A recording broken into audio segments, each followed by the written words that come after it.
Hi guys. Okay, so let's continue on with chapter 7, balancing the chemical reactions, and we will cover the quantities later, but today let's finish with double displacement reactions and balancing.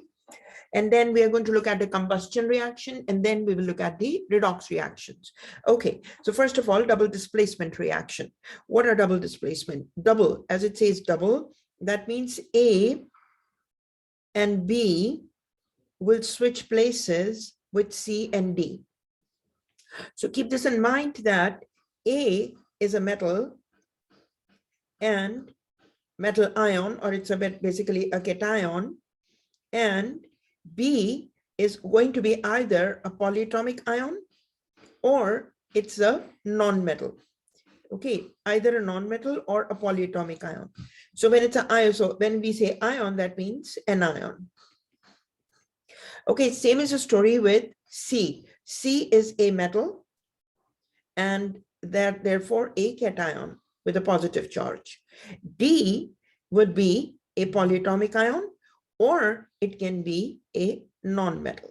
Okay, so now the metal of one is going to connect with the non-metal, or in other words, the cation of one is going to connect with the anion of another. So outer, outer, and inner, inner. That's another way of saying it. So this is outer, and outer are connecting, and inner are connecting. So let's just put this here. Outer, species will connect, and then the inner species, the inner B and C will connect, and they're going to produce the products. So B is a non-metal, combines with C, which is a metal, okay, a non-metal or a polyatomic ion. So when they switch gears, what do they produce? Now we have A connected to D and B is connected with C. But remember, the C is a metal, so C is going to be first. So always keep this in mind that the metals will be ahead first, and then the non-metals. Cations first, then the anions. And similarly, in this case, the cation first and then the anion. So that's a new species is formed. And we are going to study further when we talk about the double displacement reactions, solubility rules, which determines whether the molecule, the new substance that is formed, is it soluble, insoluble in water? Is this a gaseous form? Is it in a liquid form? Okay, so those things, or is it, like a precipitate, as we call it? So solubility, so those solubility rules apply. And this is, we will discuss in this case in chapter 9 in the solutions chapter, in the case of the book GOB by Timberlake.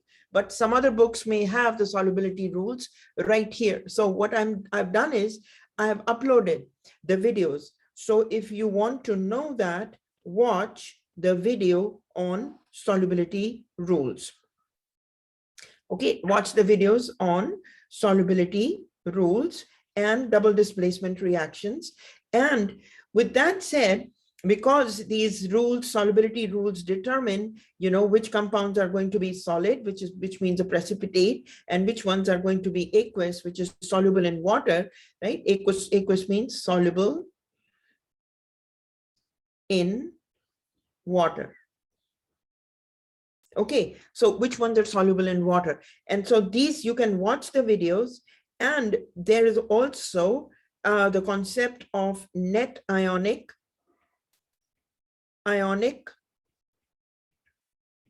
and molecular equations. So we will only cover the molecular equations when it comes to the balancing, but net ionic and ionic equations, these also, determine that the ones that are not soluble will not ionize, the ones that are soluble will ionize. So that is a part of these ionic and the net ionic equation. So again, you can watch the videos to cover that, but this is not a part of this chapter 7 in the GOB book. So we are just going to focus on balancing. Okay, first learn how to balance. Okay, so balance a double displacement reaction. So double displacement reaction. Okay, so here, for example, you have, actually your book is saying instead of displacement, they're using the word replacement, which is fine, you know, both of them, either is fine. So here is one reaction, BaCl2. And when we say BaCl2, aqueous means it is soluble in water. Okay, so this is just an introduction to the solubility rules. Then comes Na2SO4. Again, this is soluble in water. So we write down AQ. Okay, and then this forms BaSO4. Now BaSO4 stands for this is a precipitate. So it is insoluble in water. And then NaCl. NaCl is soluble in water. So aqueous. So one piece is this. Okay, so this means, let me write this again. This means this is soluble in water because these reactions occur in the solution of water, you know, making with water. Sodium sulfate is also soluble in water. That is why it's aqueous. Barium sulfate is insoluble in water. And when it is insoluble in water, that means it is present as a solid. And when it is present as a solid, this is also called precipitate. Precipitate, precipitate. And then the ammonium chloride, sodium chloride is obviously soluble in water. So every time you see aqueous, AQ, anytime you see aqueous, that means they're soluble. All of them are soluble in water. And anytime you see S, that means it is insoluble in water. So let's just put this in a different color.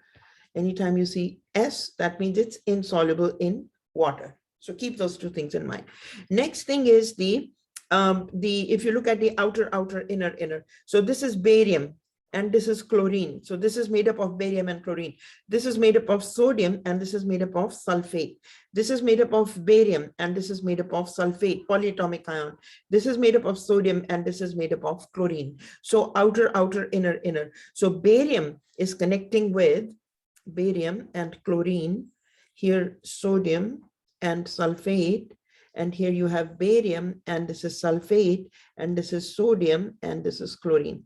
Okay, so here we have barium combining with sulfate. Barium combining with sulfate. And here you have chlorine combining with sodium. So these two guys are connecting, these two guys are connecting. That is why you have, if you look at it, you have barium and chlorine, barium and sulfate mixed together. That is why barium sulfate is formed. And on the other hand, you have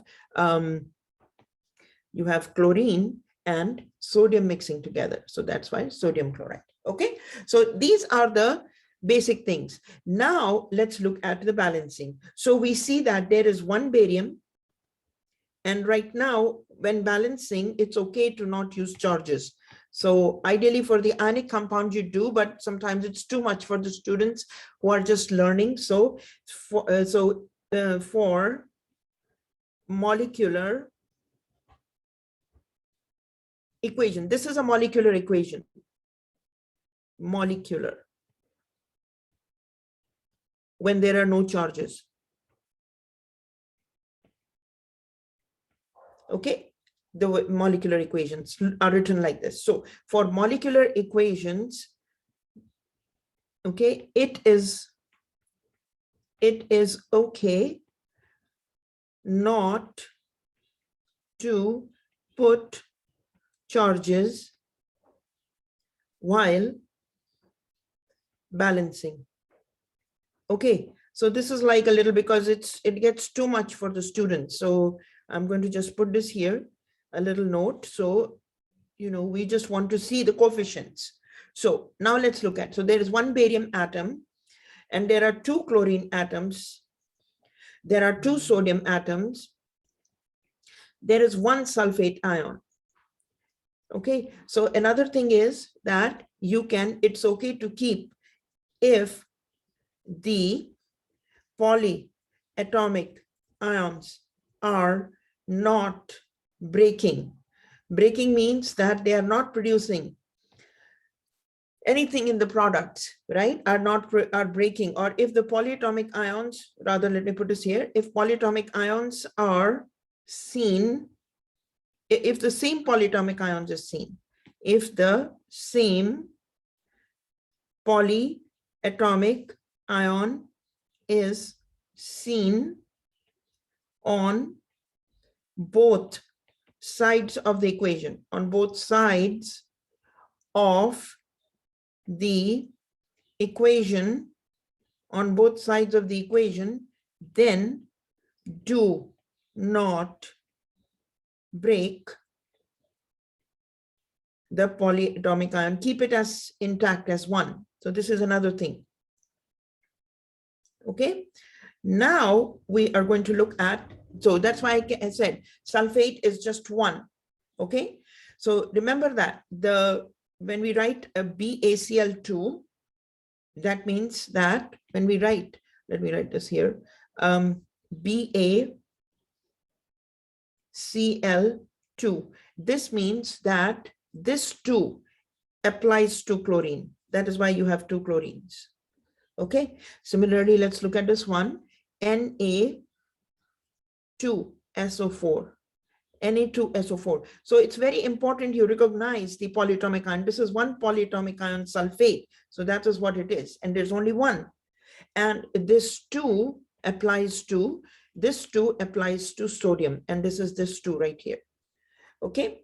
Next is the other side is the barium sulfate. So here is this barium and this is sulfate.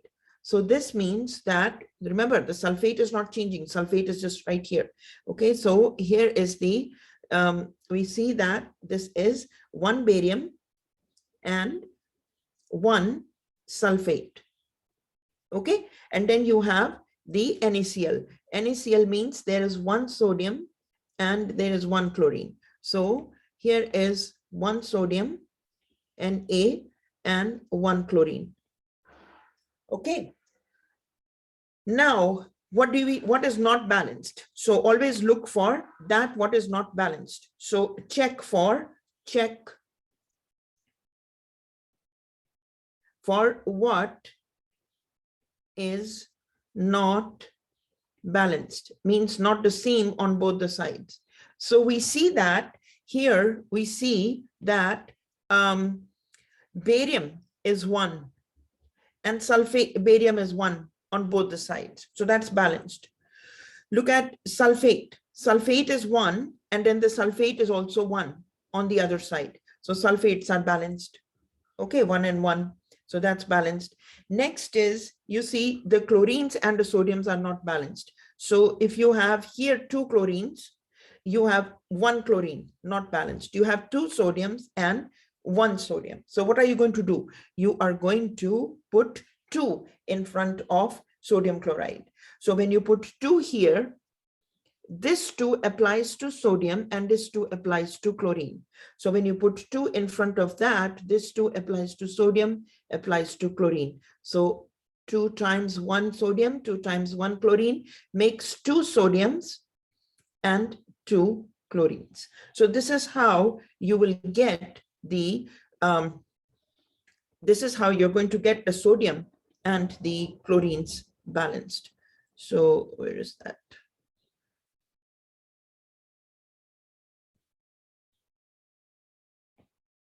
So sodium and chlorine, they balance out when you put 2. So 2 and 2 on both the side. So this is the way you balance this. Let's look at another example. Sample problem.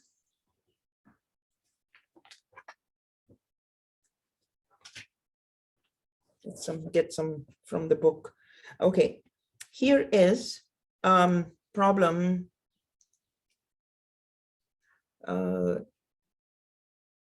Okay, here. This is 7 problem page 244, 248, page 248, and this is problem 7.14, And let's do B. B is AgNO3, AgNO3. This is aqueous, means it is soluble in water, plus sodium chloride. Okay, this is, sorry, this is the, okay, let's just do this. Sodium chloride. Yeah. Okay, plus NaCl. Let's do this. What is going to be formed? Okay, what is formed? So let's do this first. So identify the products. Sodium chloride is soluble in water. So identify, I'm going to make it here, identify the products, what is formed. So you're going to look at the silver reacting with chlorine, outer, and you have the nitrate reacting with sodium. Okay, so what do you get here? The outer silver joins with the chlorine. So it's very important. See, you cannot understand this balancing unless you recognize these symbols, the names, and if you recognize the polyatomic ions. Okay, then the nitrate is going to combine with sodium. Okay, so here we will see that silver and chlorine combine, and that gives you AgCl, and you have sodium and nitrate combining, NaNO3. Now, at some point, you do need the charges. Okay, so here is silver plus 1 state, nitrate minus 1 state, that's a charge, sodium group 1A plus 1, and all this, you know, you have to, in case you're rusty on this, review the nomenclature. Okay, the charges, nomenclature, worksheet that was given, nomenclature, worksheet. Okay, review the nomenclature worksheet for charges, symbols, naming, and the writing, how you write the formula. So it's the same thing, it's not different. Okay, so here you have the sodium connecting with chlorine, and chlorine has -1 charge. So that is why, you know, if you look at it here, sodium with its +1 state, sodium in a +1 charge, and sodium +1 charge and nitrate -1 charge cancels out. So that's how you have sodium nitrate. No other thing, sodium nitrate. And if you look at silver +1 charge, chloride -1 charge cancels out, you get AgCl. Okay, now another thing is that can be asked is, you know, right now you don't, but at some point you will be asked the solubility also. But for now we are just focusing on just, you know, balancing and identifying the products. Okay, so but just to keep you in, you know, introduced and to keep you going for the next, you know, chapter. So here we have, so we see one silver, one nitrate, one silver, and one nitrate here, okay, one sodium and one sodium, one chlorine and one chlorine. So this is all balanced. Okay, balanced. So I'm going to just put the charges here also. So you have Ag +1 charge, chlorine -1 charge, sodium +1 charge, nitrate and -1 charge. So that's how all these cancel out. So that's how you, so this is all balanced, 1 to 1. Okay, so balanced. All right, let's look at another problem. B, 715B. So page 248, and this is problem 715. Okay, and this is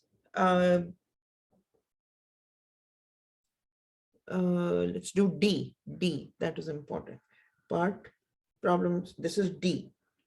Okay, so same thing we're going to do, identify the products and balance the equation. So identify the products and balance the equation. Okay, so here we are looking at the silver sulfate, aluminum sulfate, Al2SO4 whole tribe. So remember, the naming is also important. So this is aluminum sulfate, and it is aqueous, means it's soluble in water. The name is ALU. Let me write this on the top. ALUMINUM sulfate. So you should know the naming. Okay, by now you should know the naming. Okay, aluminum sulfate plus KOH. KOH stands for potassium hydroxide. They're saying identify the product. So potassium, K stands for potassium. So potassium hydroxide. All right, so same thing, you should know that this is made up of aluminum and OH is one polyatomic ion. So aluminum will connect with KOH, and when you have the sulfate is going to connect with potassium. Okay, and potassium hydroxide is also soluble in water. So let's now put the aluminum. How many aluminums are there? So there are 2 aluminums. This 2 applies to aluminum. This 3 applies to sulfate, all of it. Okay, since there is no number here, this means 1 potassium and OH is also 1. Okay, so let's do this. There are 2 aluminums and there are 3 sulfates, SO4. Okay, the charge on aluminum has +3 charge, group 3A. Sulfate, always polyatomic ion, -2. So when they crisscross, so this guy comes here and this one comes there. So that's how you get Al2 parenthesis SO4 parenthesis closed whole 3. Okay, so that 3 is coming from the top of aluminum. That's a charge on aluminum. 2 is coming on the top of sulfate. That is the charge on sulfate.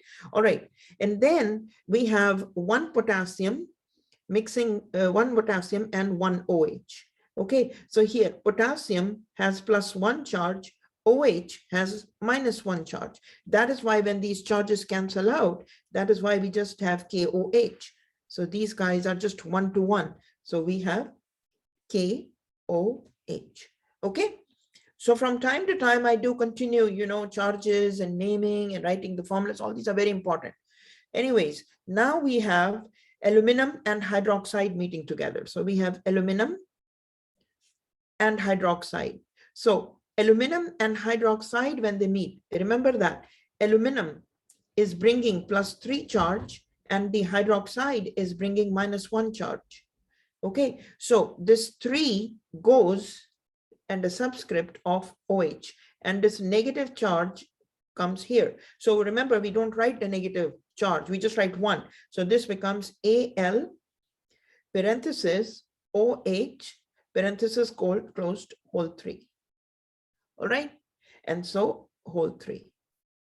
Plus, now this is a solid, this is insoluble in water. So for now, you don't have to worry about this, but the other one is potassium, potassium and sulfate. So K2SO4, and this is soluble in water. Now, how did you get K2SO4? So here is K +1 charge, group 1A. Sulfate always will have -2 charge, always. So, you have to refer to the nomenclature worksheet and the polyatomic ions in the handout. I mean, handouts is given to you to continuously refer.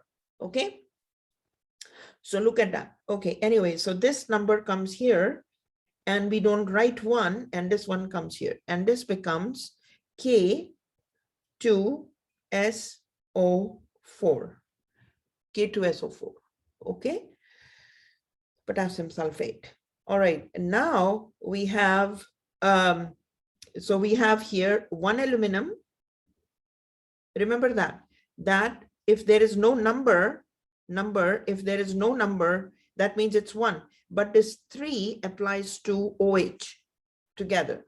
This 2 applies to potassium as one thing. And then the sulfate is just one big thing by itself. So just recognize the sulfate, recognize the polyatomic ions.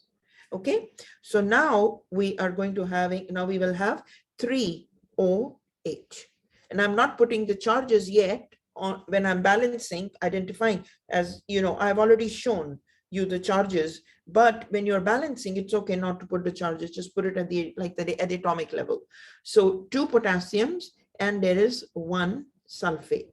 Okay, so this is something you guys have to get this through practice, through memorization, through regularly reviewing the nomenclature worksheet, looking at the handouts, remembering it's very important that you memorize the symbols of the elements, the names that are associated with those symbols, the charges. You know, there's a rule for the charges, which we covered when we talked about the nomenclature worksheet in the previous chapter. So make sure you continue to review, because I know it's not something that, you know, sticks for a long time. It's okay to forget. So, but this is something extremely important. So you have to continue to, you know, keep checking that. That is why I gave the handout. Okay. So anyways, here is so now we identify what is not balanced.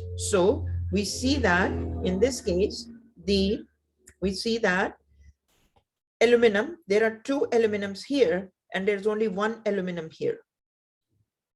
Okay. So obviously aluminum is not balanced. Next is, we see that the sulfate is, so let me just put all the ones that are not balanced. Sulfate is 3 and here is sulfate 1, not balanced.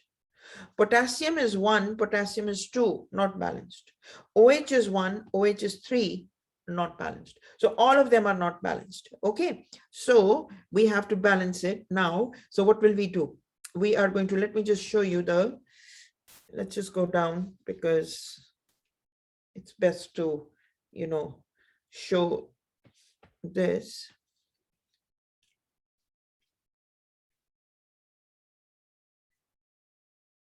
Bring these down and this.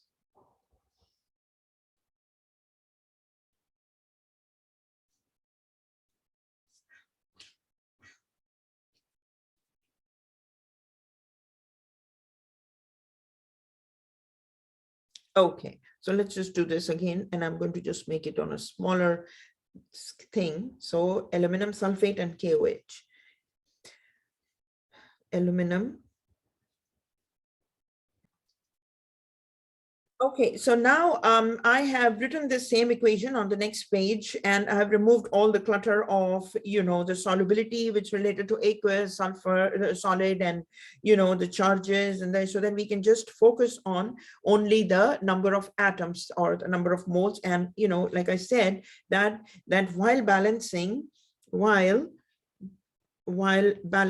it's okay not to put the charges. While balancing a molecular equation, not the ionic. Ionic you do. While balancing a molecular equation, it is okay to not put charges. Just so, you know, we can keep the focus on the total number of atoms. All right, now, you have now here. So we see pretty much everything is not balanced. So where do you start? It doesn't matter. You can start from anywhere. So first of all, look at aluminum. You have 2 aluminums on one side, and there's only 1 aluminum on the other side. So if you put 2 here, this 2 is going to apply to aluminum, but this coefficient of 2 also applies to hydroxides. Okay, so 2 times 1 is equal to 2 aluminums, and 2 times 3 equals to 6 hydroxides. Okay, so there are 6 hydroxides, or in other words, 6 oxygen atoms and 6 hydrogen atoms. So that balances the aluminum. Okay, that balances the aluminum. And now aluminum is good, but something got tipped off, and that is the OH. So what do you do with the OH? OH is clearly 6 OH here. You will have to make them 6 here. So 6 OH 6 applies to K, and the 6 goes to the OH as a whole. So we have 6 times 1 potassium, that makes it 6 potassiums, and 6 times 1 OH makes it 6 OH. Okay, so this way we got the OH also balanced. But something else got tipped, and that is the potassium. So what do you do? For the potassium, you see there are 2 potassiums on one side, and we have 3 potassiums, 6 potassiums on one side. So we need to look for a common multiple. Common multiple. And that common multiple is 2 times 3 is 6. Okay, and 6 times 2 is, 3 times 2 is 6. 3 times 2 is 6. So here is your 3 times 2. 3 times 1. So 3. So this 3 applies to potassium. This 3 applies to sulfate. So 3 times 2 is 6 potassiums, and you have 3 sulfate, SO4. Okay, so that balances the potassium also. So 6 potassiums here. And then if you look at 6 sulfates and 3 sulfates and 3 sulfates. So all of this is balanced. 2 aluminums, 2 aluminums, 3 sulfate, 3 sulfate, 6 potassium, 6 potassium. That was a dark color. I don't like it. Okay, let's get another color, which is blue. Okay, so 6 potassiums and 6 potassiums. And we have next is the OH. So 6 OH and 6 OH. 6 OH here and 6 OH here. All of them got balanced. Okay, so these guys you put in front. The thing that you put in front is called the coefficient. So these are called the coefficients. So the numbers in front is equal to, these are called coefficients, which you put from your side. So it's very important you learn the balancing. So now I'm going to move to the next one, and that is the combustion reaction. Okay, combustion reaction is when combustion means combusting means like something that catches fire. Okay, so here is the combustion, COMBUSTION, combustion reaction. Okay, so combustion reaction is the reaction with oxygen, to produce, to produce heat, basically. And what kind of things get combusted? Generally, organic molecules. Organic molecules contain lots of carbon and hydrogen bonds. Okay, lots of them.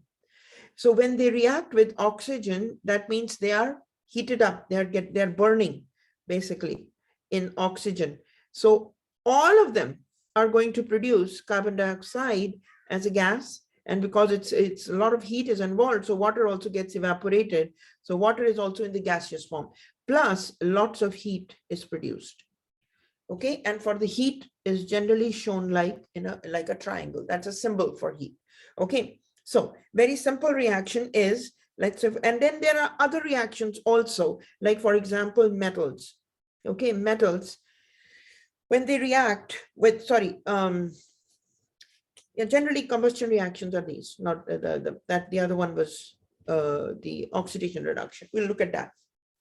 Okay, so here is a combustion reaction. So here is your methane reacting with oxygen, and that gives you carbon dioxide plus water.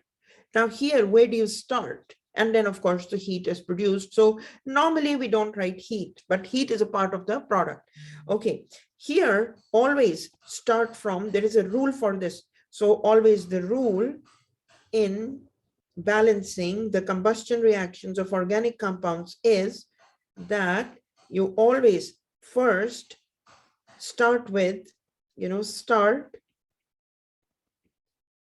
with first carbon, balance carbon, second, balance hydrogen, okay? And then third, you see if odd numbers are there, if odd number for the oxygen, okay, for oxygen, then multiply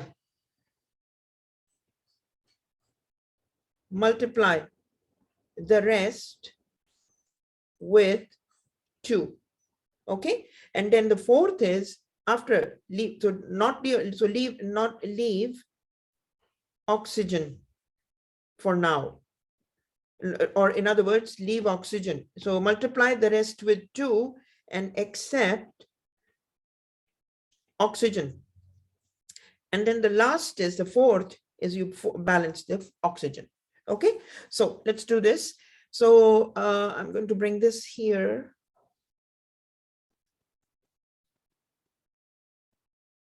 Okay, and this guy, let's just move this here.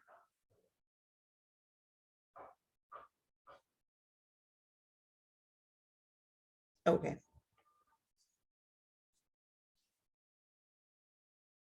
All right, now we are going to see that first balance carbon. So there is 1 carbon here, 4 hydrogens, 2 oxygens, right? 1 carbon, 2 oxygens, 2 hydrogens, and 1 oxygen. All right, so what you do here is that we see that carbon is balanced already. So here is this carbon and this carbon is good. So balanced. So carbon is balanced. Next is you look at hydrogen. Hydrogen is 4 here, but hydrogen is 2 here. So in order to balance the hydrogen, you are going to put 2 here in front. This 2 applies to hydrogen and this 2 applies to oxygen. Why do we put 2 here? Because 2 times 2 makes 4 hydrogen, and that balances the 4 hydrogens. Okay, and then 2 times 1 is equal to 2 oxygens. Okay, so 2 oxygens are balanced, 4 hydrogens are balanced, and now that changes the total number of oxygens also. So we have 2 oxygens coming from here plus 2 more oxygens coming from there, and this gives you 4 oxygens. So now we have 4 oxygens on one side and 2 oxygens on the other side. So when you put 2 in front of here, this 2 applies to oxygen. So 2 times 2 is equal to 4 oxygens. Okay, so that balances the oxygen here. Okay, balances the oxygen, 4 oxygens, and we have 4 oxygens and 4 hydrogens. Hydrogens are also balanced. So hydrogens got balanced, 4 hydrogens, 4 oxygens, and 4 oxygens, total balanced. Okay, so this is one thing. Let us see another one.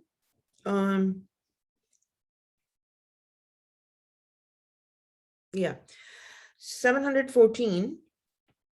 This is problem. This is page 248, page 248, and this is problem 714, problem 7.14, and this is part E. Okay, so here you have C5H8, okay, reacting with oxygen, and that gives you carbon dioxide, okay, and water. And we're not focusing on other thing, heat and the quality, the other things, but let's write down this thing first. So we have 5 carbons, we have 8 hydrogens, we have 2 oxygens, we have 1 carbon, we have 2 oxygens, we have 2 hydrogens, and we have 1 oxygen. All right, so what do? We are 5 carbons. So clearly these carbons are not balanced. So start with carbon, first carbon, then hydrogen, then you multiply by 2 if needed. not necessarily, you know, we have if needed, and then last do the oxygen. So carbon is obviously not balanced. Starting off with that, what will you do? You are going to put 5 in front of carbon. So this 5 applies to carbon, this 5 applies to oxygen. So 5 times 1 carbon, 5 times 2 oxygen gives you 5 carbons and 10 oxygens. Okay, 10 oxygens. All right, now let's just look at the hydrogens. So there are 8 hydrogens here, there are 2 hydrogens here. So how can you get this? Let me just move this a little bit.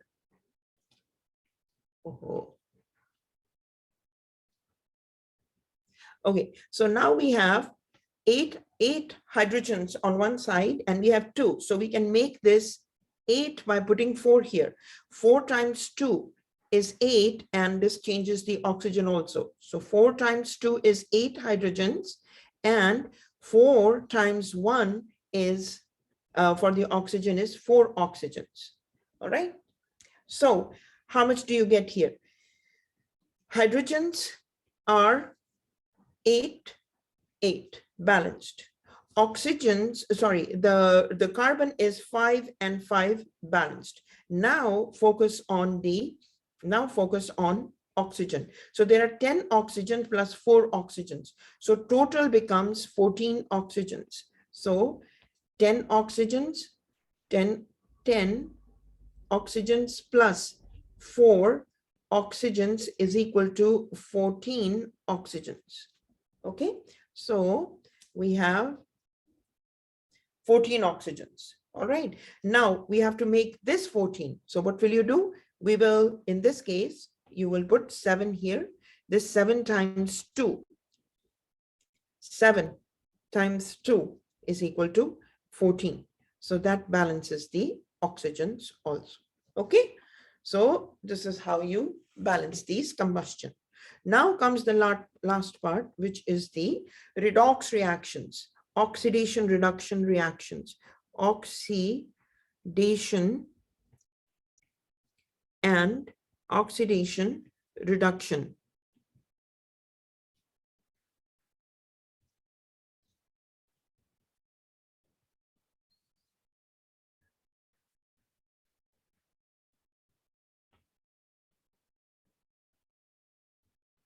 Oxidation reactions. Okay, so for the oxidation reductions, what do you do?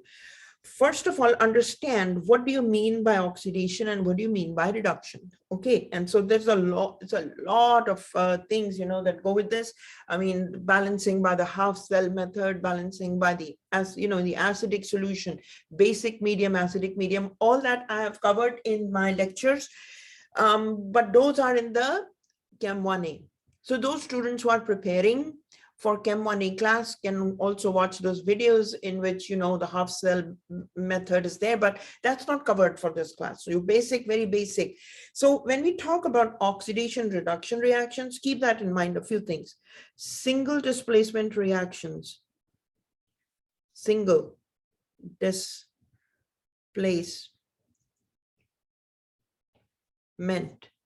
reactions are always, these are also called the redox reactions. Redox reactions. Single displacement reactions are redox reactions, and the double displacement, very interesting here. Double displacement that we covered just now, and we talked about the simple displacement in the previous lecture, previous video. Okay, so double displacement or replacement means the same thing. Okay, it's the means the same thing. Double displacement reactions are non-redox, R-E-D-O-X, non-redox reactions. All right, now we are looking at what is oxidation and what is reduction. So oxidation, as oxygen comes from the oxygen, means addition of oxygen. Reduction means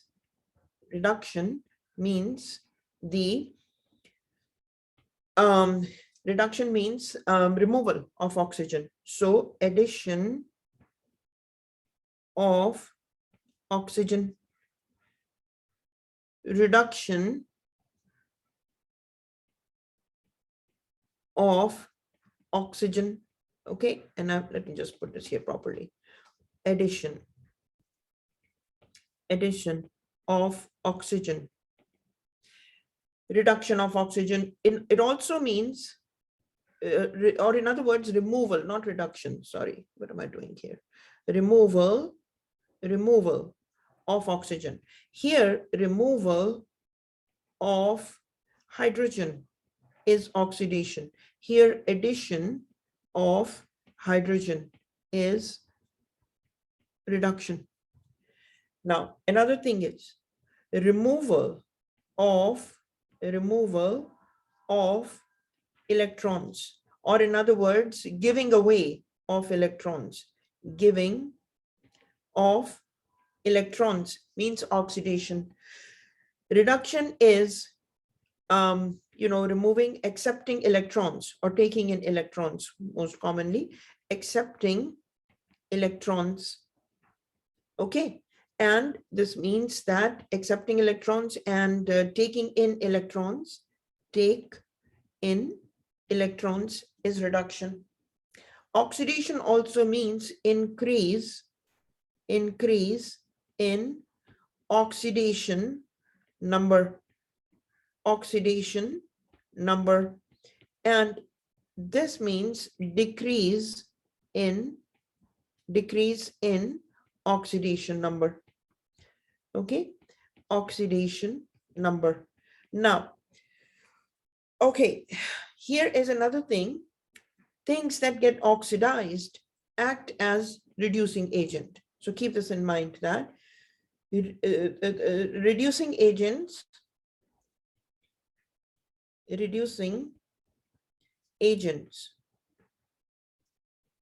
and these are oxidizing agents. So reducing agents get oxidized, or in other words, reducing agent give away electrons, and oxidizing agents accept electrons. Okay, reducing agent give away electrons, and reducing agents, when they are giving it, so gain in oxidation number. So this oxidation number, OX, this is what it means. OX, oxidation number. Okay, gain in oxidation number, and here is loss in oxidation number. Okay, now here's another thing. Just like on a number line, you must have done it like in 5th grade, right? So number line can go both ways of the center 0. So when you go from the left, from 0 to the right hand side, positive numbers increase. When you go to the left hand side, negative numbers increase. Okay, so whenever there is a movement, whenever the numbers change, the oxidation numbers change, and we will discuss this in a minute, from a negative to a positive. Let's just put this in a green color. From a negative to a 0 to a positive color, to the positive side. That is oxidation. And whenever the numbers change from a positive to 0 to a negative side, that is reduction. So let's look at this. Let me mark this. So this is oxidation, when there is a change in the oxidation numbers from a negative to a 0 to a positive side. From a negative to a 0 to positive is oxidation. Or when you move from positive to 0 to negative, that is reduction. Okay, so this is the basic thing. Now let's look at what are oxidation numbers. Now I'm not going to write down the oxidation numbers here because they are all available on the handout. So oxidation numbers, for that, look in the handout. And you can also watch the videos in which I have explained the oxidation reduction in a lot of details. So, but if you look in the handout, you have all this basic information. So let's look at the handout, and they are present on page 17, right here, page 17. Okay, and there is a little thing that you have to make a change, and that is, right here. Okay, so here is, okay, when you look at the rules, now pay attention to the handout, and these are the oxidation numbers. These oxidation numbers are basically, they are equivalent to the valence electrons, right? Or valence of the, or in other words, equal to the charges, right? But there's a little bit more to it. And that is why it's posted as a separately as oxidation numbers and not like valency or the charges. So the thing is, this is bookkeeping of electrons. In other words, we are looking at what are the electrons doing? Where are they, where are they present? Who is giving the electrons? Who is accepting the electrons? So this is bookkeeping of electrons. Which atom gave the electron? Where is that electron? Which atom accepted the electron, right? So we see that whenever the atoms are in a free state means that uncombined state, they're like iron, like aluminum, like silver, like gold, like copper. So they are by themselves, and you've seen them, how they look. So when they are not in a combined state, that means the electrons are not moving. In other words, the electrons have not left the atom. They are present still with the atom. That is why the oxidation number is 0. Okay, next is the oxidation number of diatomic molecules. Diatomic molecules are such as oxygen, hydrogen, chlorine, bromine, iodine. For all of them, the oxidation number is 0. Next is, that means that the electrons are not available. That is what it means. So remember, it's a bookkeeping of electrons. We're trying to see whether the electrons are available or the electrons have left the atom. And if they have left the atom, where are those electrons present? Okay, so next is the oxidation number of hydrogen is always +1. But when hydrogen attaches to a sodium or lithium, then it makes a hydride. So in that case, the oxidation number is -1. Similarly, oxidation number of oxygen is always +2. But when oxygen combines with the sodium or hydrogen, then it forms like a peroxide. So in that case, the oxidation number is -2. Next is the oxidation number of all the elements is basically group 1A, group 2A, group 3A, 4A, all these. It's equal to their charges. Okay, but if they have a valence atoms, the ones that make more than one type of positive charges, then in that case their oxidation numbers are equal to the charge of that particular atom that is present in that state. Like for example, copper +1, the oxidation number is +1. Copper in +2 state, the oxidation number is +2. Lead +2 and +4 charges, it can exist. So lead, so it has 2 oxidation numbers, +2 and +4. Besides that, look at sulfur. Sulfur can make 2 bonds, but sulfur can also make 4 and 6 bonds. So the oxidation numbers of sulfur can be 2, can be 4, and can be 6. Chlorine, oxidation number equal to the charge. So normally chlorine will have a negative charge, but chlorine can make 3, 5, and 7 bonds. So therefore, chlorine will have -1, chlorine can have -3, chlorine can have -5, and chlorine can have -7 oxidation numbers. Or it can even be positive oxidation number. But we have to do the calculations for that. Okay, now the sum total of the oxidation numbers of all the atoms in a neutral molecule, neutral means that means charges cancel out, is going to be 0.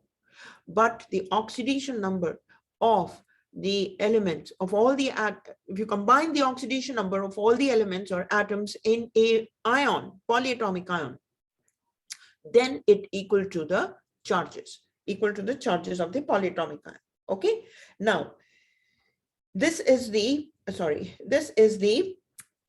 oxidation number. So look at the handout for the rules on page 17. All right. So now we are going to see this, for example, here, example, and then we're going to look at, so place the oxidation numbers on each species, identify which got oxidized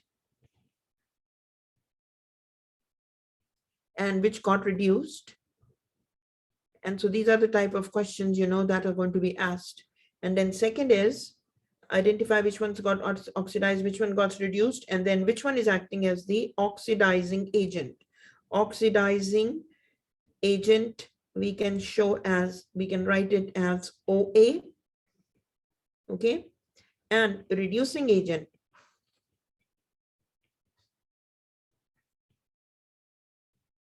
is equal to RA, okay? And they're saying that also balance the redox reactions, balance the redox reactions.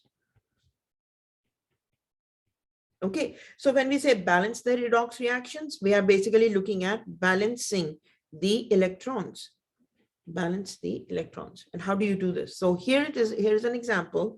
So you have copper in a solid state reacting with silver nitrate, AgNO3, this is aqueous, and this gives you copper nitrate, CuNO3, aqueous, and it releases silver, and silver crashes out as a solid. So this is a very famous, you know, reaction in which you can make silver pretty much, you know, in the labs, you know, we can make it. Okay, anyway, so here is your copper with silver nitrate. So identify which one got oxidized, which one got reduced, which one is acting as oxidizing and reducing agent. So for one thing is the oxidation numbers. So for the copper, the oxidation number is 0 because copper is in free state on this side, and silver is in free state, silver in free state here, free, it's not a combined state. So therefore the oxidation number copper is 0 and silver is 0. Okay, now remember that the oxidation number of silver and nitrate, remember the polyatomic nitrate is the polyatomic ion. This nitrate also is the polyatomic ion, right? And now we only need to look at the oxidation number of copper and silver when they combine with the polyatomic ion. So let's put this here. So this is the nitrate, and this guy over here is the polyatomic ion, and this is the silver. And here we have aqueous. All right, now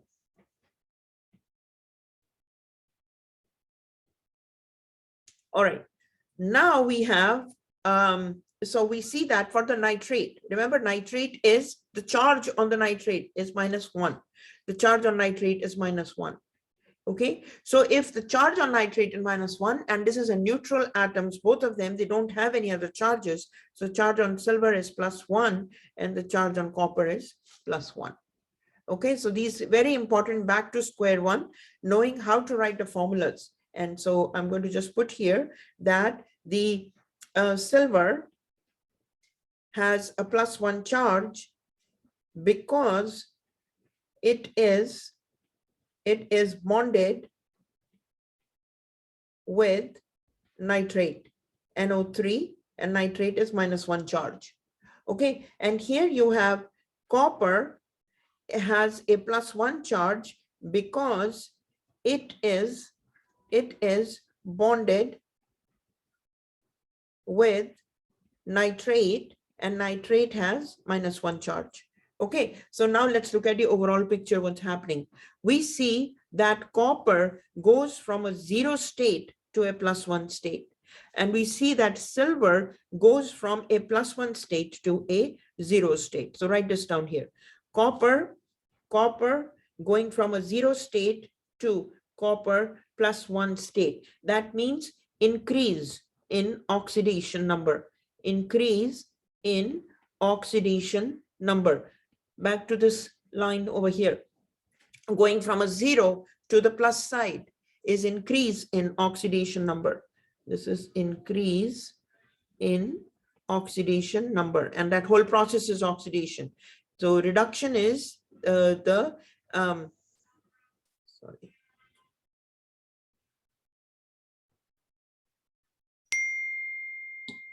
increase in oxidation number, and here decrease in oxidation number. All right. Okay, so we see copper going from 0 to +1. Silver is going from +1 to 0 state.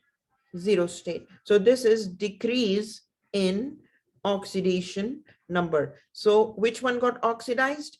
Copper got oxidized. And copper, anything that gets oxidized acts as a reducing agent. Okay, and silver got reduced. Okay, and anything that gets reduced is acting as the oxidizing agent. All right, now we have here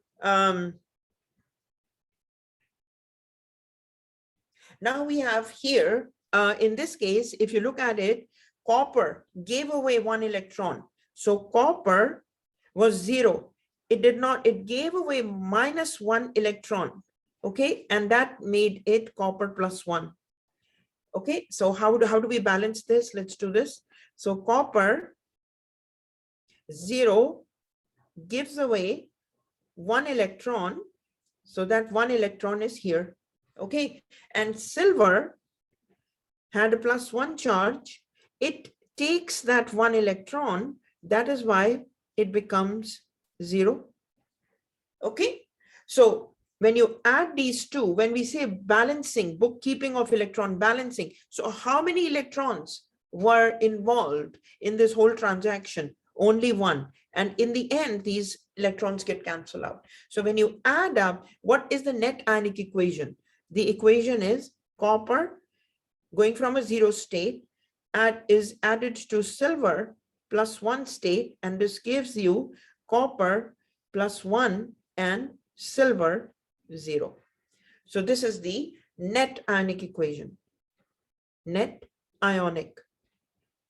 So just keep this in mind that this is net ionic equation, and in the net ionic equation, copper was a solid, copper becomes aqueous with a charge. Silver is aqueous and silver becomes solid. So in the net ionic equations, there is always, we write down the ions that show change of state, that show change of state. Okay, so which ones are the spectator ions? Spectator, and we will cover this more later also, but just so you guys know, are nitrate ions. Nitrate ions do not show change of state. Now, how do you know which ones are spectator ions, which ones are not spectator ions?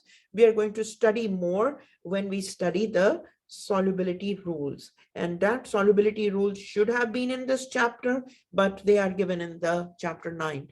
So solubility rules, anyways, you can watch the video to see which one will be soluble, video, or you will wait till chapter 9 on solutions.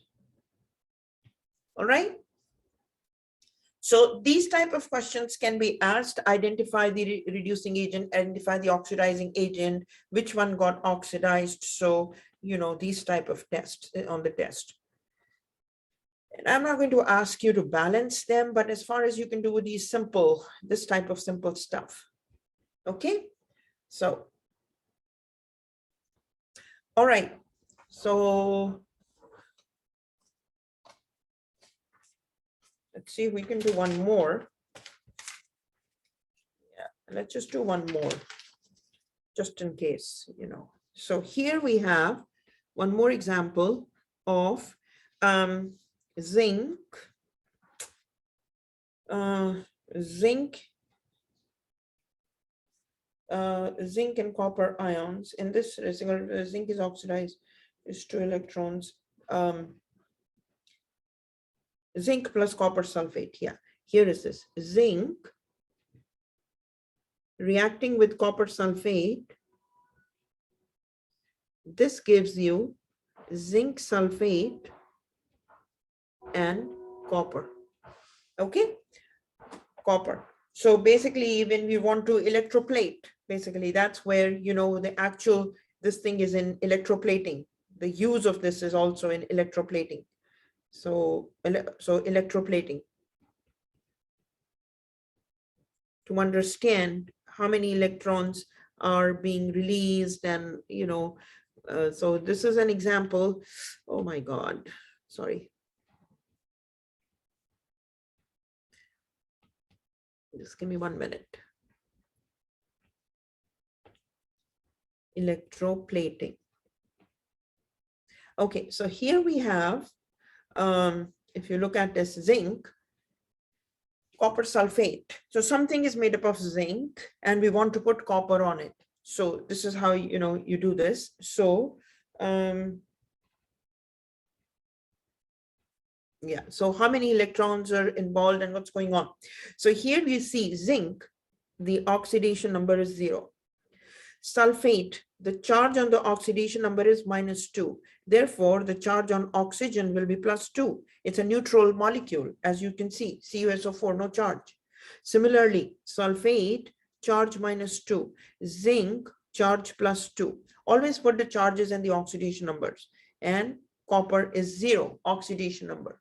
Okay, so always put the oxidation numbers first, put oxidation numbers. Next, identify the oxidation, you know, oxidizing agent, reducing agent.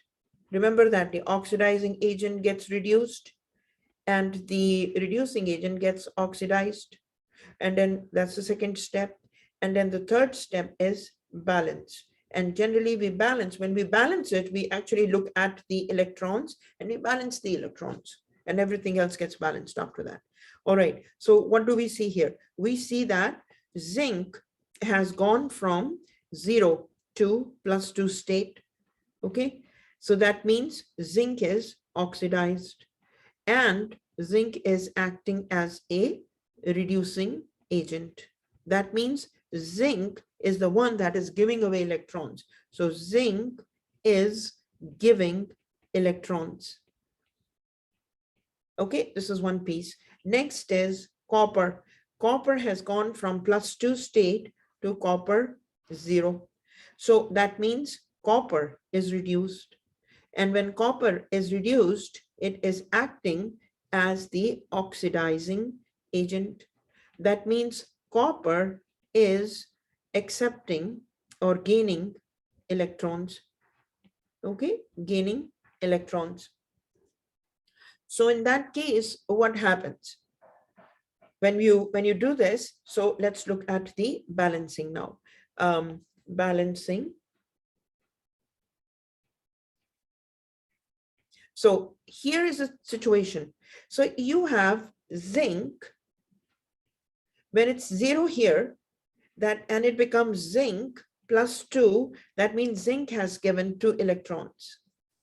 Okay, copper, on the other hand, which was initially in +2 state, has accepted 2 electrons, and this has become copper plus copper 0. Okay, so copper has accepted those 2 electrons. And now when you balance this,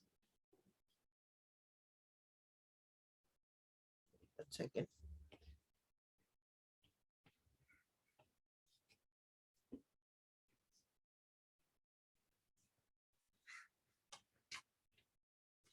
Yeah, so here when you balance this, that means the electrons that are on the opposite side, these electron opposite sides cancel out. So keep that in mind, that when you balance,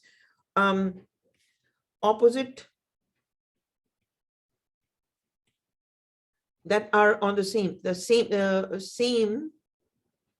species on opposite sides cancel out. But if they are on the same side, opposite side cancel out, but if they are on the same side, then they are added. Okay, so that is why copper, so that is why 2 electrons and 2 electrons cancel out. So when your final equation, you are going to write down zinc 0 plus copper plus 2. This is being added, and this gives you zinc plus 2 and copper 0. All right, guys, so this finishes the very basics we have covered in balancing the equations and, balancing the equations and different types of reactions. And the next week, we are going to cover the stoichiometry. And it's very important that you guys should practice. There is a worksheet on balancing the equations. And of course, the homework is there. So practice, practice, practice, practice. That is an important thing. All right. Okay. Thank you and take care. Bye-bye.